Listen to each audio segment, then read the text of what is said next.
The scene is set in Nobility Hill, John Stanhope domain.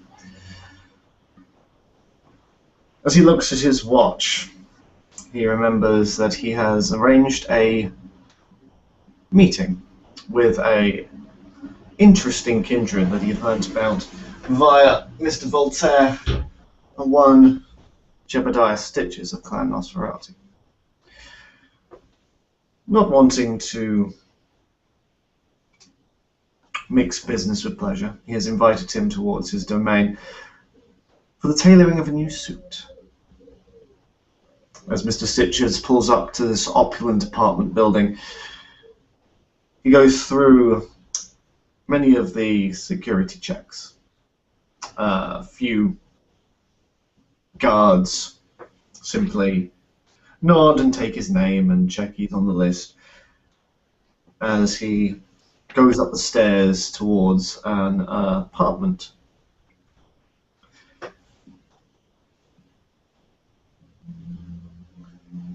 The door is opened by a rather tired-looking ghoul, bald head, a well-tailored but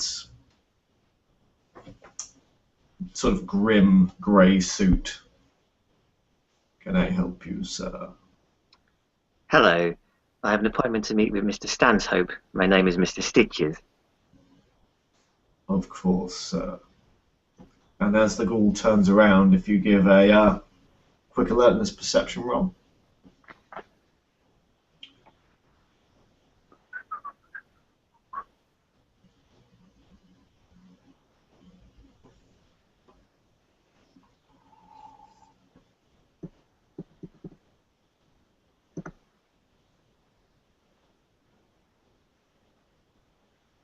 You don't notice anything amiss. Out of character, I need to +2 to all perception because of bad eyesight and bad hearing as well. Yeah, so definitely haven't seen anything. You enter into a rather lavish living room. It is very sparse. There's no sort of adornments or personal touches to it at all. Simply a screen of a fireplace, minimalist lighting, and 2 couches. Standing to greet you is John Stanhope. He's an older man, around, you suspect, mid-30s when he was embraced, bespectacled and slight peppering of his hair. Wearing a blue shirt that's unbuttoned. He smiles warmly, although you can tell that there's no emotion attached to that. It's simply a response. Mr. Stitches will bow slightly and say, "Good evening, Primogen." Good evening, Mr. Stitches. Thank you for coming. I hear many good things about you in the city. Quite an entrepreneur. Thank you very much, Mr. Stanhope. Do I refer to you as Stanhope or do I refer to you as Primogen? What do you prefer? Mr. Stanhope will do just fine. My Primogenship is not needed in this juncture. You are in my domain. I have invited you as such. Would you care for a drink? Yes, please. If one is being offered, I should accept. Of course. He waves, and the ghoul comes out with a silver tray, and in crystal whiskey tumbler glasses, small amount of Vitae has been placed within the glass. John takes it and swirls it around, taking a sip. Ah, yes. This is the 27, an old classic named Trophy. From an interesting vessel, a trophy wife, very vengeful over her treatment by her husband, wanting very much to spite him with all manner of deviancies to ruin his reputation.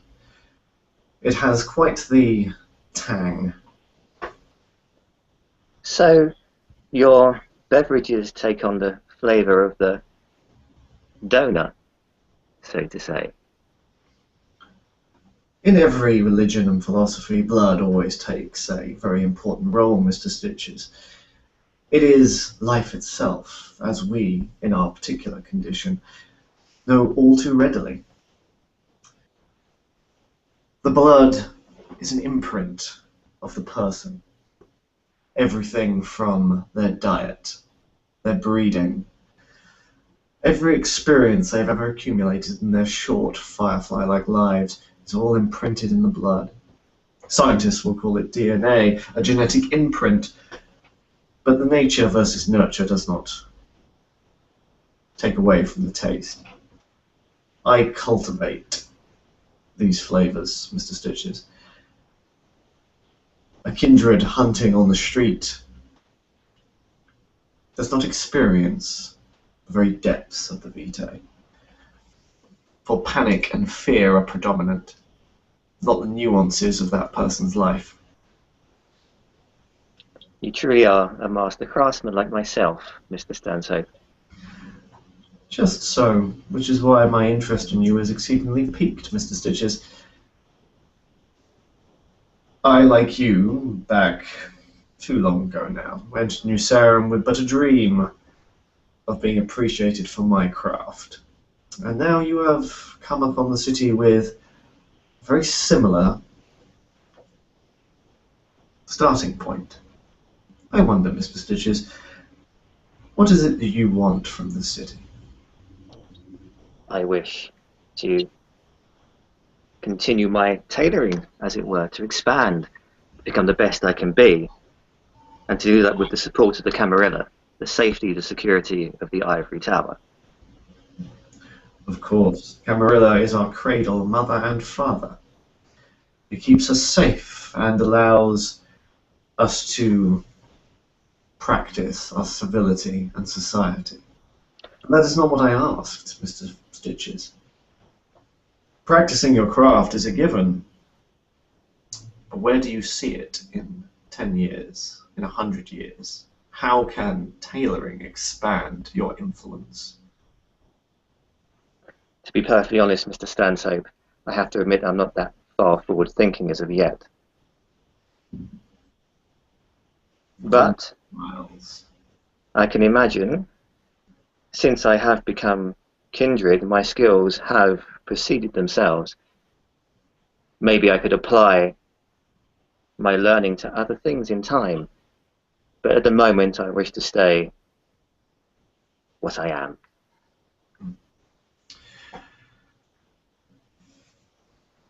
Well, a humble start.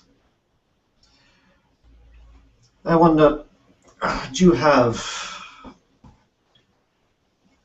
any samples in which I can look to? A portfolio, perhaps. I am one who appreciates a good suit. I'm sure the Ventrue clan would appreciate someone of skill, helping us tailor our image. I have to admit, Mr. Stanhope, I have not brought any samples with me, but if I take the measurements from you today, we can continue talking about what to use as the measurements carry on. It will take at least 4 sittings to complete the garment.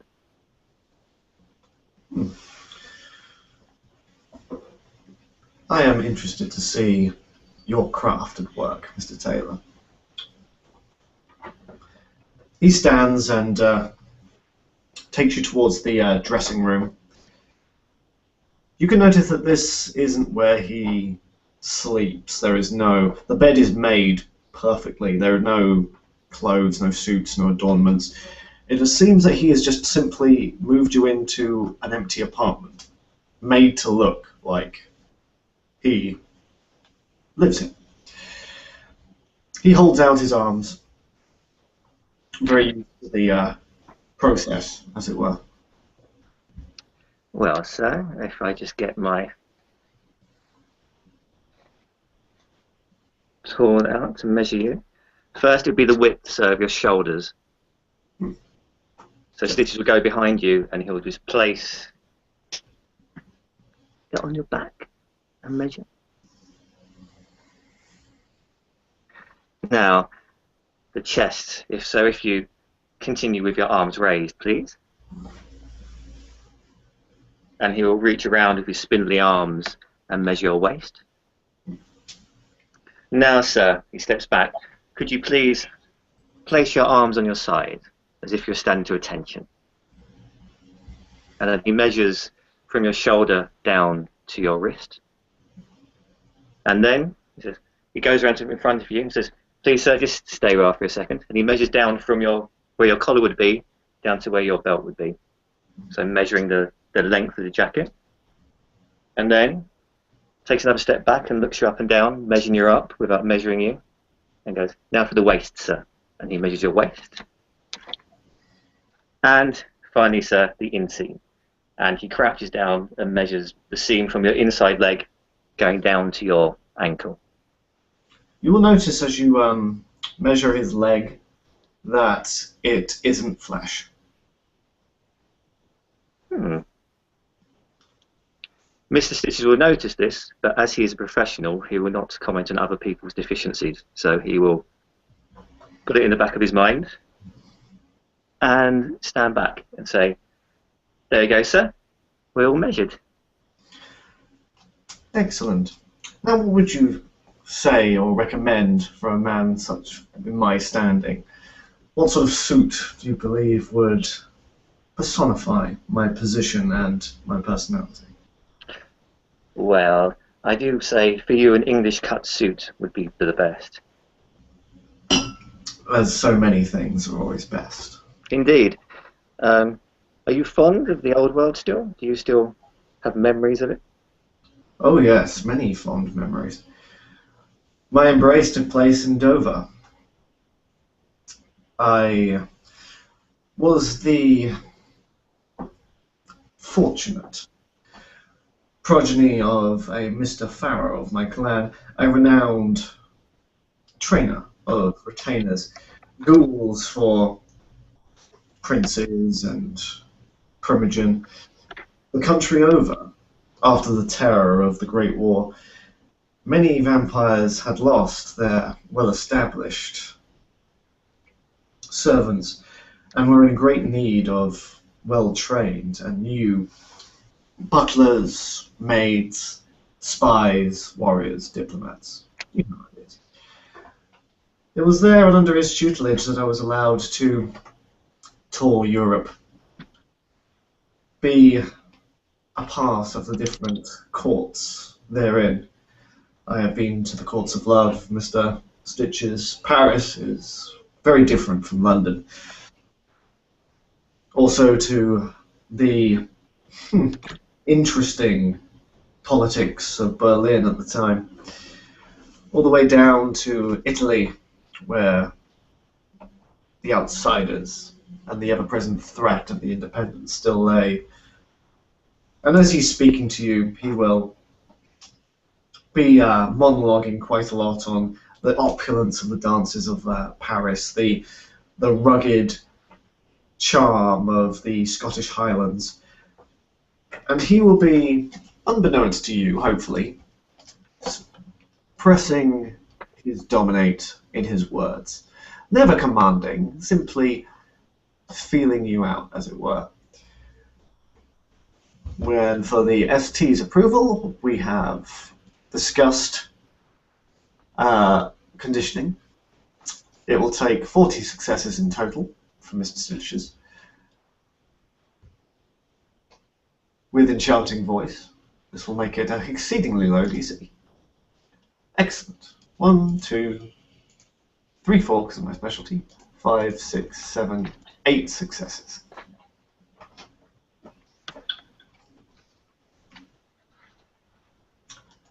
Mr. Stitches, if you would be so kind to roll your perception and awareness.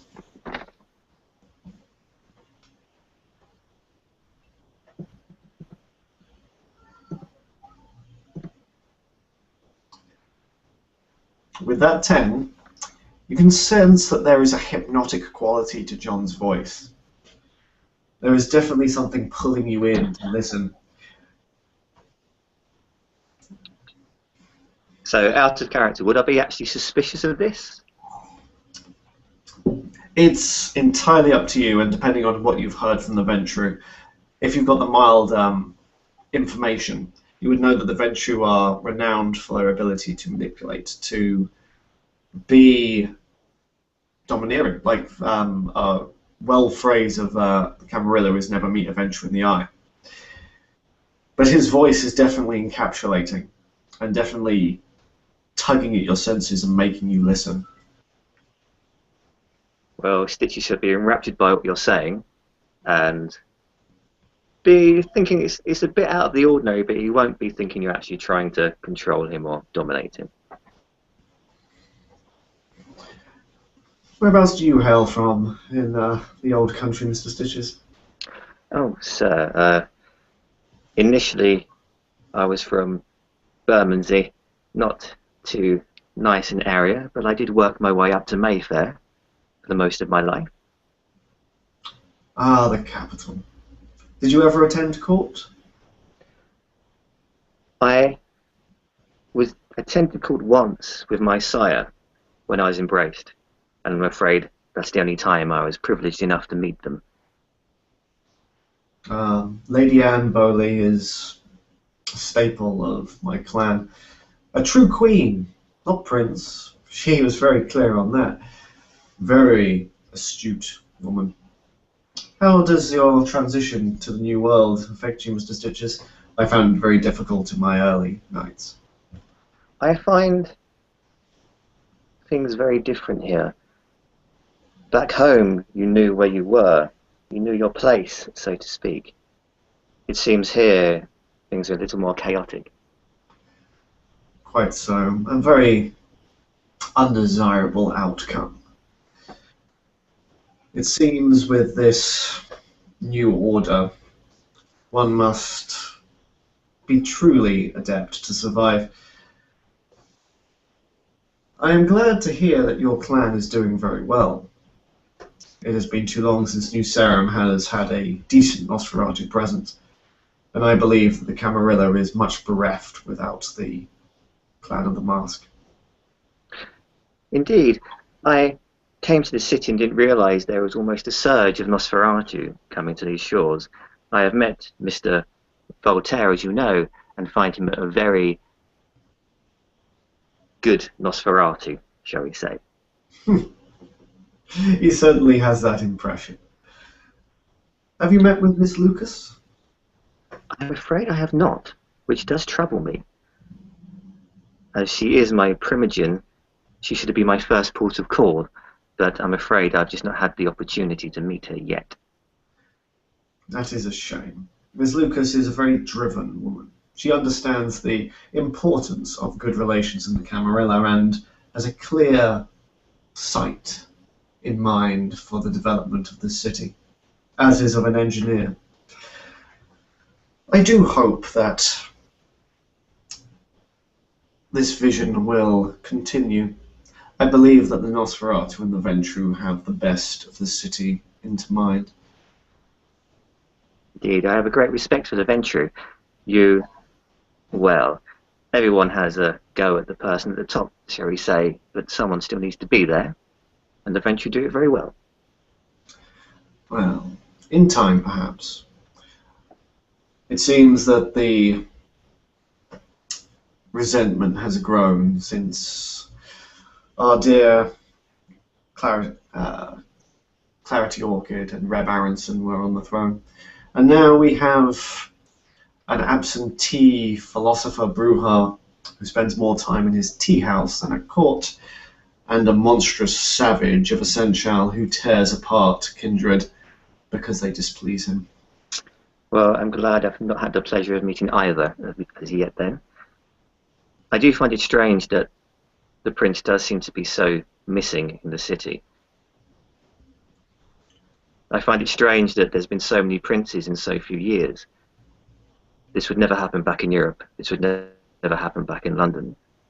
No, it wouldn't. Teething problems, I'm afraid, Mr. Stitches. After the reign of Prince Wolf, mad as he was, he certainly got things done. All that resentment has bubbled over, and the power vacuum has affected the city. Hopefully we will stabilize soon. I'm sure that Prince Eudocia will find his feet eventually. If not, well, it will take a alliance of the strongest and most loyal clans to the Camarilla to set the city right. Well, I am truly a child of the Camarilla, and it has my loyalty.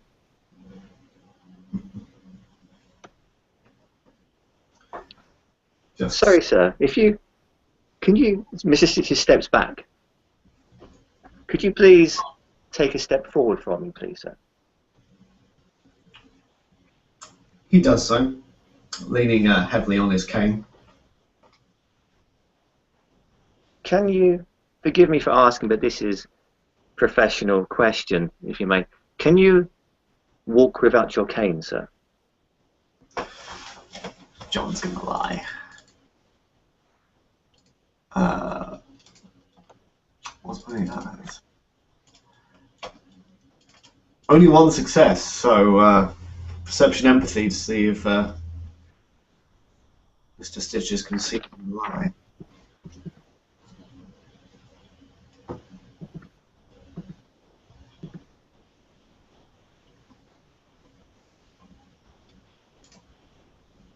Yep. So, John says, I'm afraid that my leg was separated from myself during the Great War, and as such, I have been unable to walk since.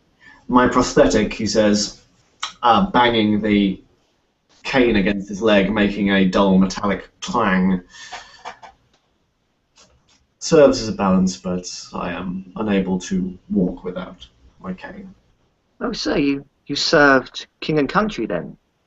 Oh yes, I was in the 95th Rifles as a medical officer. I served myself in the Royal Medical Corps. I was in Burma during World War II. Ah yes, the second installment. I have to say I was not involved. The Great War was horrific enough for me.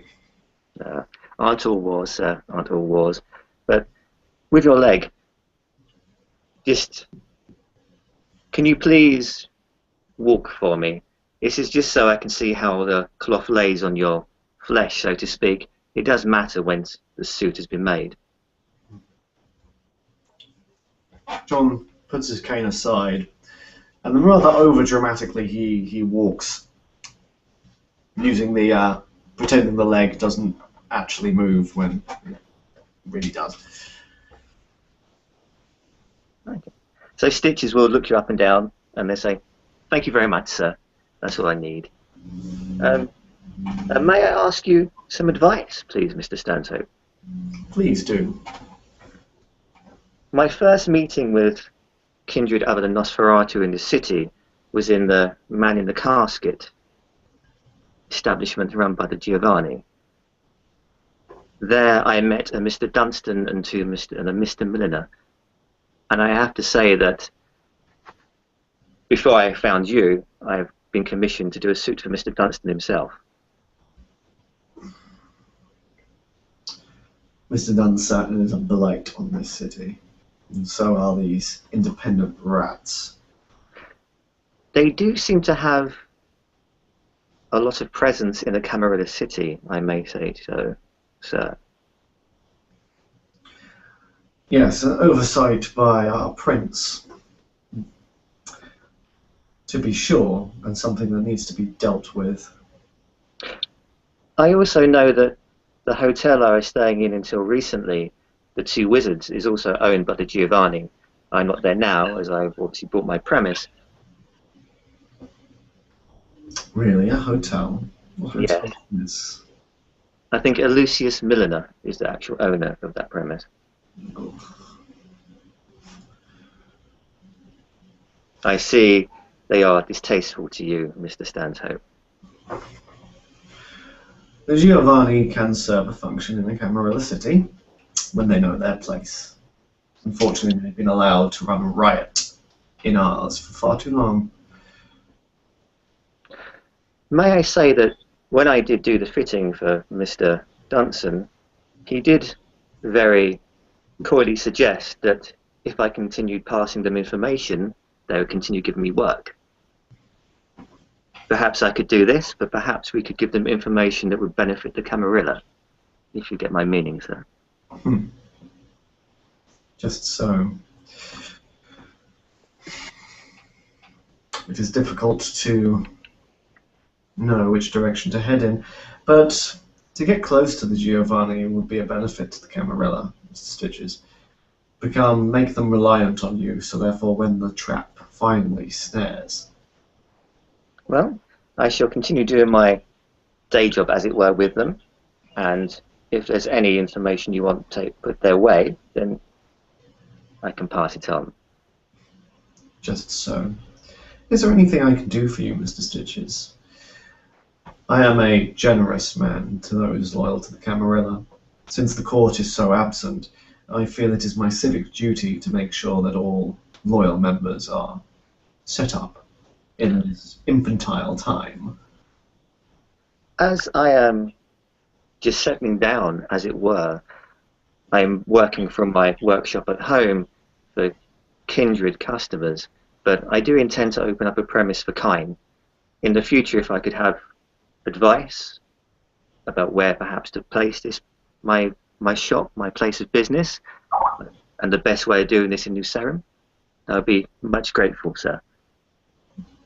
That is a small matter, and one I will gladly give to a man of your craft, Mr. Stitches. But if you do require anything, do not hesitate to come to the bench room.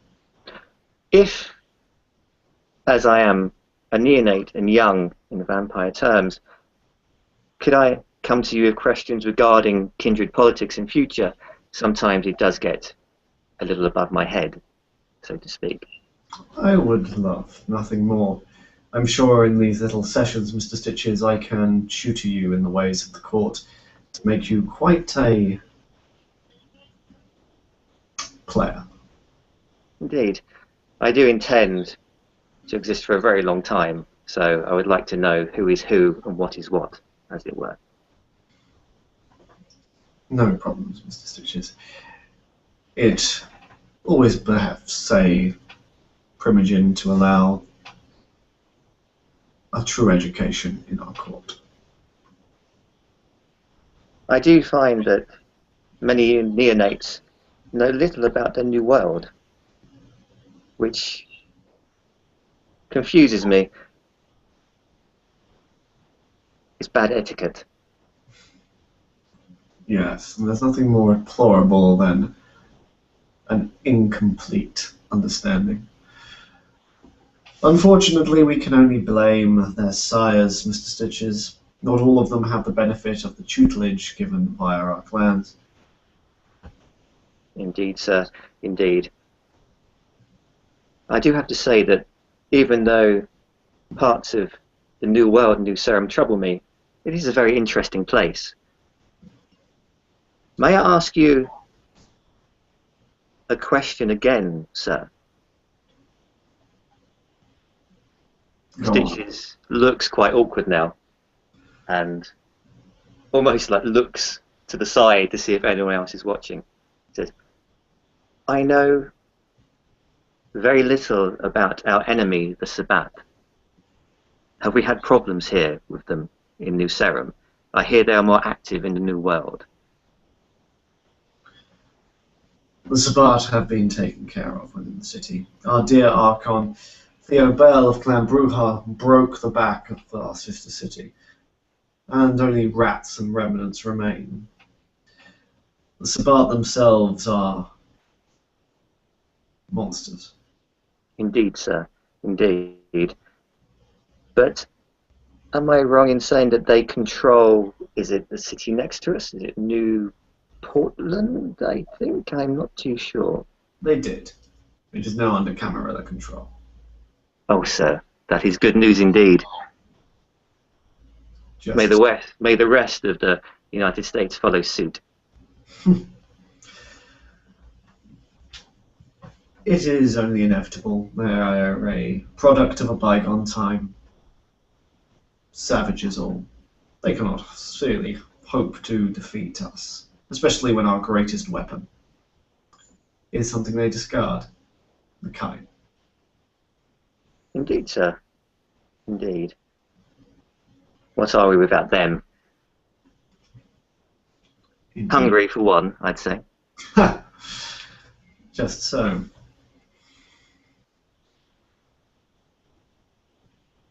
Stitches will then look you up and down again and walk around you, and he's basically still doing his job. Well, he's basically been measuring you up as you've been talking as well. And he's saying, well, sir, I think that's our first fitting done. Like I say, it will be at least 3 more fittings to get the suit done properly. So if you'll allow me, I shall leave and continue to start my work now. Excellent. Don't let me detain you, Mr. Stitches. I do enjoy our little chats. Okay. And next time I would like to hear your process in the city, what you have learned, and we can see about introducing you to our society proper. Work on expanding your influence and station within the Camarilla. Thank you very much, sir. It's been a pleasure meeting you, and it would be a pleasure cutting your cloth. John smiles. Thank you, Mr. Stitches. And with a dismiss, he turns and starts to look into the dress mirror. Stitches will see him turn and say, I shall take my leave, sir. And then he leaves. End of scene.